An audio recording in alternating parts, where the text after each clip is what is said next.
Itinatag po namin ang mga legal issues. Sabi po namin, illegal ang ginawa nila kay Presidente Duterte.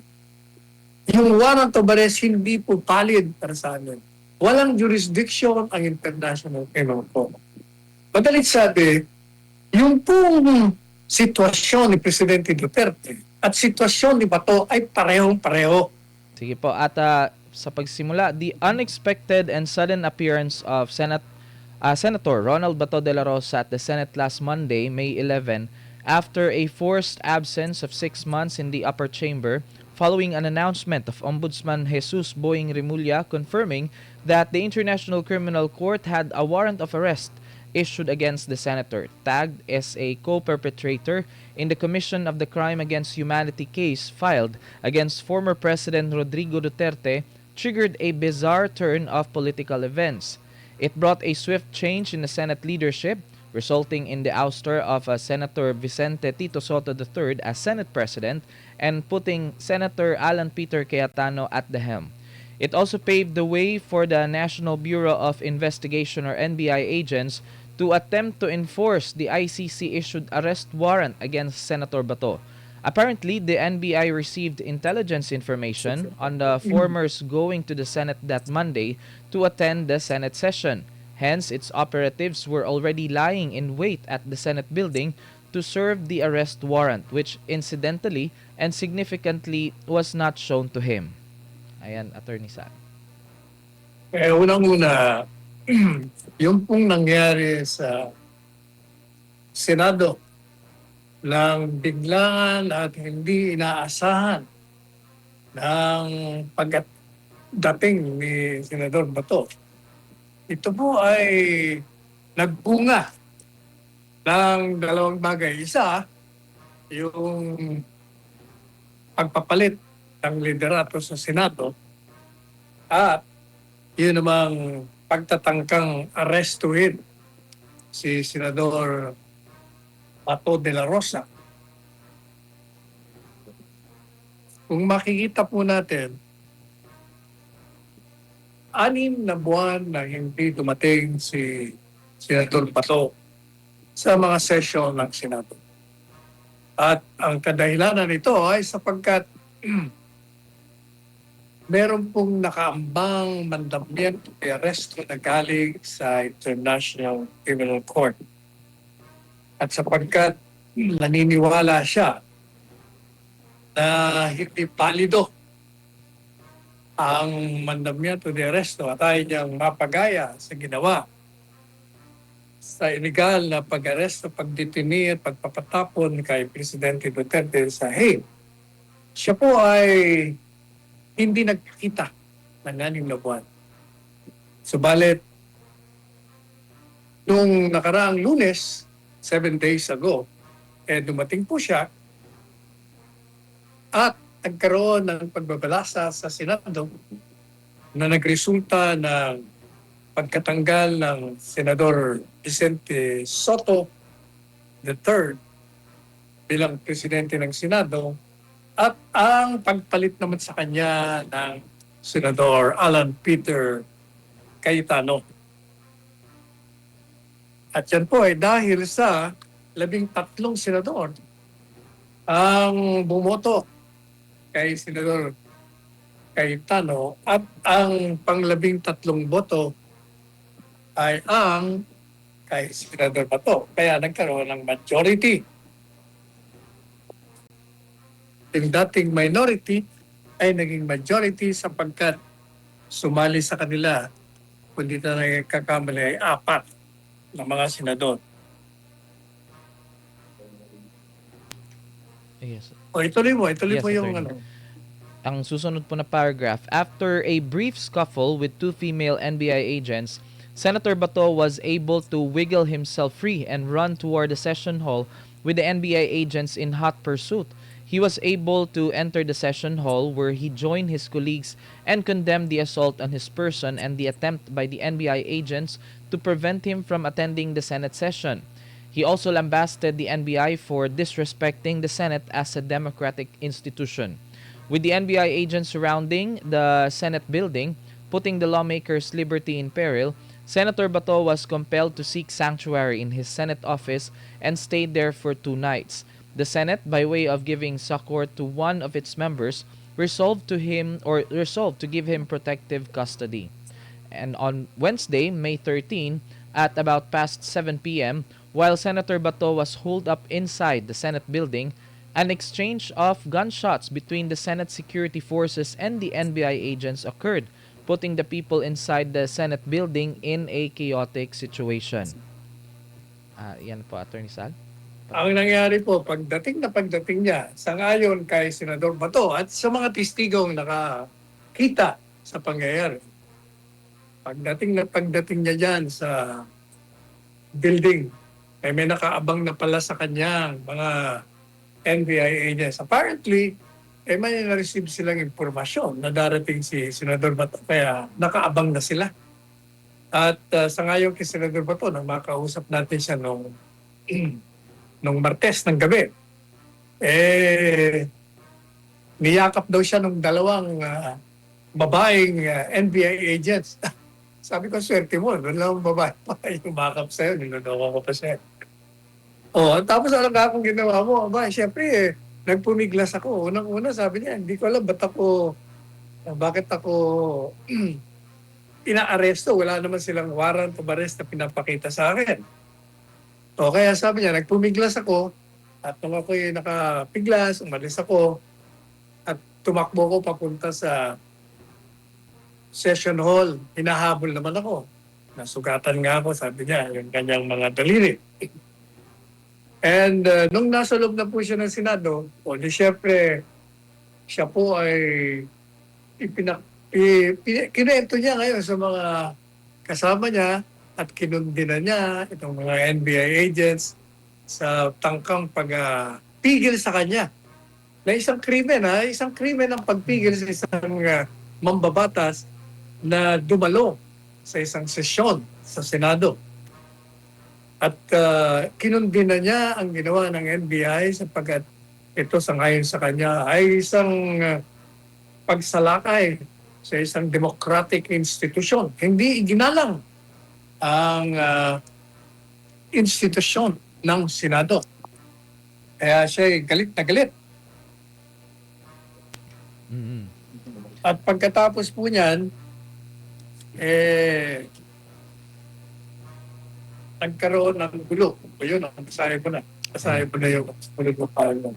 Okay po, Attorney. In the early morning of Thursday, May 14, thinking that his continued presence in the legislative building would endanger the lives of his colleagues and the employees, as well as other individuals, in the event that the NBI operatives would force their way to arrest him, Senator Bato left the Senate premises, his present whereabouts unknown. The present dispensation's attempt at making a repeat performance on Senator Bato of the infamous arrest, detention, and rendition of former President Duterte to The Hague, despite the pendency of the petition of the writ of habeas corpus filed by his daughter, Veronica Kitty Duterte, in behalf of her father on the legality of the latter's arrest and incarceration, as well the jurisdiction of the ICC, is an incorrigible, blatant, and contemptuous constitutional transgression.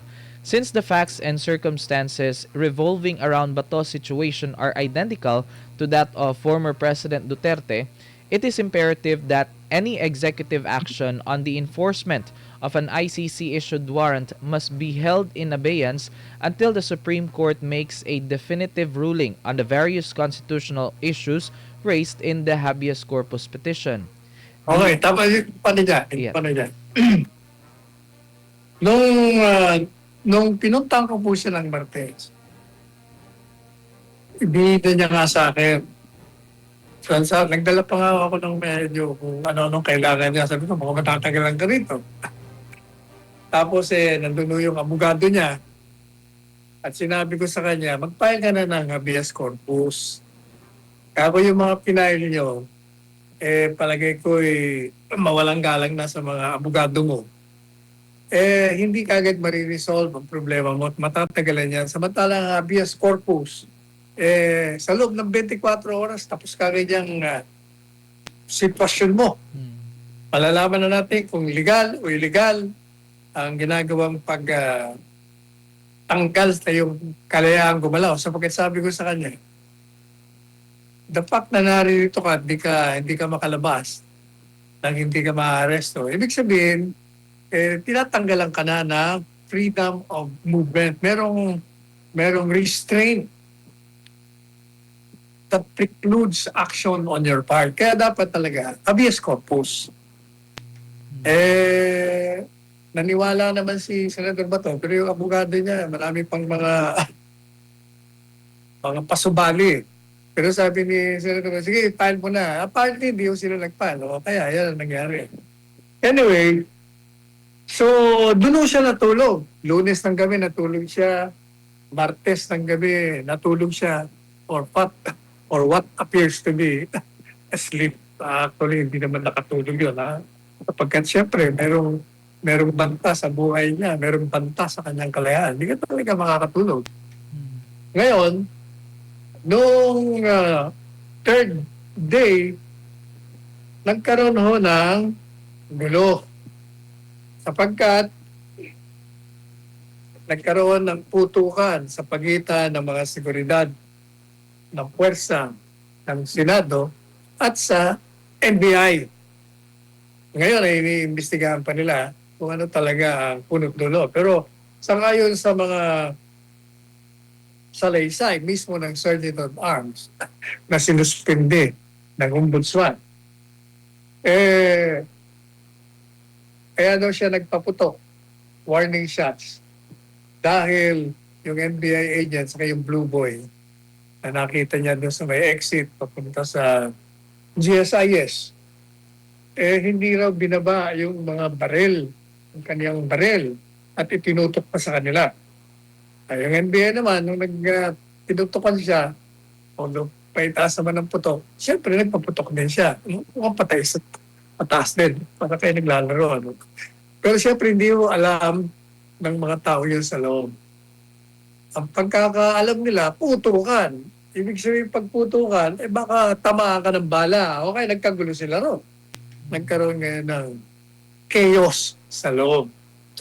Madalit sabi, pagkatapos ng ilang oras pa, nakaguluhan, nagkaroon ng lockdown, nag-uwian yung iba, yung mga senador naman si minoria, nagkalasan, umalis. Habang nagkakagulo yung bahay nila, umalis sila. Sabi nga pala ng isa, magagalit na naman sa akin ito si Ping Lacson. Kasi umalis daw siya, kasi wala naman daw silang gagawin. Umalis daw siya, sinabihan niya naman daw yung kanyang mga empleyado, umuwi na kayo. At pangatlo, nakakausap niya raw si Matibag, yung director ng NBI, na hindi naman daw sasalakayin. Kaya daw umuwi siya. Kung hindi ka ba naman, hanga din ako doon sa mamamang to eh. Unang-una, nagkaroon na nga ng putukan. Ibig sabihin, may sitwasyon na tensyonado doon sa Senado. Alam mo na yung mga empleyado mo o empleyado pang iba ay naroon pa. At kahit na sinabihan ka ni Matibag na hindi aarestuin, hindi ka pa rin nakakasiguro doon. Dahil nangyari na nga kumbaga nagkagulo na nga Madalit sabi, dapat hindi ka muna umalis hanggat hindi mapayapa yung lugar, hanggat nakakasiguro ka na lahat ng mga empleyado doon, mga kasama mo sa Senado, ay nasa mabuting kalagayan. Hindi, nilayasan mo lahat kayo sa minority, umalis kayo kaagad naiwan yung majority. Kala ko ba tatapang nyo? Hindi na, it's not a question of tapang or courage. It's a question of staying there because as a senator, you have the duty to secure the safety not only of the institution, but your constituents, your employees there. Hindi ka dapat umalis doon. Kayong mga majority hindi dapat umalis hanggat hindi nyo nakikita na okay na ang sitwasyon. Mapayapa na. Wala nang gulo. Ay hindi, kayo daw minority, nawala kayo lahat. Ngayon, nagagalit kayo na kayo ay kinuyog doon sa labas. Siyempre, kukuyugin kayo dahil yung mga nagrarally doon, sumusuporta kay Bato. Umalis kayo Yung mga nasa labanan ng gera, tumakas kayo. Kaya nagagalit sa inyo. Ba't nandun lang kayo sa loob hanggang hindi natatapos ang gusot? Madaling sabi, nung madaling araw, nung Huwebes, si Senador Bato, sapagkat nag-aalala siya na ang kanyang pananatili doon sa loob ng building ng Senado ay magbibigay lamang ng panganib sa mga empleyado doon, sa mga natira. Siyempre, marami akong natira doon kasi yung mga senador ng majority nandun. Siyempre, mga empleyado nilang hindi umuwi na umaalala sa kanila, mga security nila, saka yung mga security forces nandun.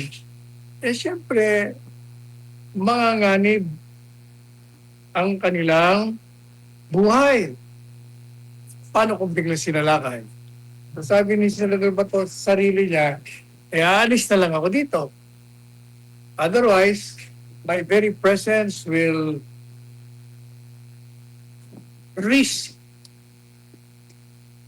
the lives of the people here. Kaya po siya umalis. Yan ang kanyang dahilan kung bakit siya umalis. Ngayon, ngayon. Ito pong pagtatangka na ginawa ng NBI. Unang-una, hindi ito mangyayari kung walang utos na nanggagaling sa mga bossing nilo. Sino bang bossing ng mga ahente ng NBI? Siyempre, secretary ay yung director. Yung NBI director. Siyempre, ito namang NBI director, hindi naman ito gagalaw kung walang pagsang-ayon sa gagawin niya galing naman sa Secretary of Justice. Sapagkat yung NBI nasa ilalim ng Secretary of Justice. At yung Secretary of Justice naman, hindi rin ito mag-a-aproba sa pag-aresto o pagsalakay, pagtawagin niya doon, kung wala itong pagsasang-ayon galing sa presidente ng bansa. Sapagkat masela itong issue ito. Hindi basta itong gagalaw nang walang approval o instruction ang pinakamataas na leader ng bansa. Kaya nagkaroon ng kagusutan na ganyan. Of course, itinatanggi. Pero sentido común will tell you na hindi pangyayari yan kung walang approval ang mga nasa taas. Kaya nagkaroon ng kagusutan. Ano po ba ang konsekwensya ng pagsalakay o pagtatangkang pag-aresto kay Bato? Sa tingin po natin, hindi dapat nila ginawa yun. Bakit kanyo? Unang-una, merong petition for writ of habeas corpus. Kaugnay sa pag-aresto, pagtitini, at pagpapatapon doon sa International Criminal Court sa The Hague, Netherlands, kay Presidente Duterte. At kini-question nga po natin yon sa aming inihain na habeas corpus in behalf of the daughter of the former president na si Veronica Kitty Duterte. At yung pong petition na yon, inilatag po namin ang mga legal issues. Sabi po namin, illegal ang ginawa nila kay Presidente Duterte. Yung warrant of arrest hindi po valid para sa amin. Walang jurisdiction ang International Criminal Court. Madalit sabi, yung pong sitwasyon ni Presidente Duterte at sitwasyon ni Bato ay parehong-pareho. Kaya nga sabi nga namin noon pa, pakiresolve nyo na lang kagalang-galang na mga members, justices ng Korte Suprema sapagkat pag hindi niyo po ito niresolve kaagad, gagawin ito, may mangyayari na naman nagkalintulad ng ginawa kay Duterte, gagawin din kay Bato, kay Bongo at kung sino-sino pa na inilagay nilang perpetrators di umano. Kaya dapat itong executive department, ang Pangulong Presidente Marcos Jr., bilang respeto at sapagkat hindi ka pa nakakasiguro kung yung warrant of arrest na isi-serve mo ay legal nga, sapagkat kini-question nga yan sa Korte Suprema nga. Dapat hindi mo muna ginawa yon. After all, 6 na buwan naman na hindi nyo na kikita si Senador Bato. Ano ba nagantay pa kayo? Sapagkat meron namang mga petisyon na inihain. Dapat naghintay. Pero itinuloy ninyo. O kaya nagkagulo. Ngayon, sinisisi nyo kung sino-sino. Sinisisi nyo si Cayetano, sinisisi nyo si Pato, dapat daw sumuko. Kung ano-ano nga pinagsasabi ninyo. Pero ang katotohanan dyan, dapat hindi muna kayo gumalaw sapagkat questionable nga meron ang sulira problema whether or not the arrest warrant is valid and whether or not the arrest warrant has to pass through a local court sapagkat yun ang sinasabi ng saligang batas. Hindi na sinasabi ng Rome Statute. Hindi nga nasunod yun. Kaya nga tayo pumunta sa Korte Suprema. Wala eh. Para sa bagay, hindi na tayo nagtataka sapagkat ito namang administrasyon. Kaya nga nang sinabi natin sa mga panayam sa akin, hindi na ako nagtatakang gagawin nila yung illegal. Sapagkat ibang tawag mo doon sa ginawa nila sa POJC, nung sinalakay nila 3,000 para lang i-survey sa warrant of arrest. Ihinulong nila si Tibuloy. Pinailan nila ng impeachment kahit wala namang patayan, si Inday Sara. Inaresto din, kinidnap si Presidente Duterte. Lahat ng mga yan nagpapakita na this administration is utterly oblivious of constitutional issues that have been raised before the Supreme Court and remain unresolved. Wala silang pakialam. Basta lang sila banat ng banat. O kaya, yung ginawa nilang pag-aaresto kay Presidente Duterte doon, inuulit na naman nila. Kaya ito tayo, magulo na naman ang bansa natin.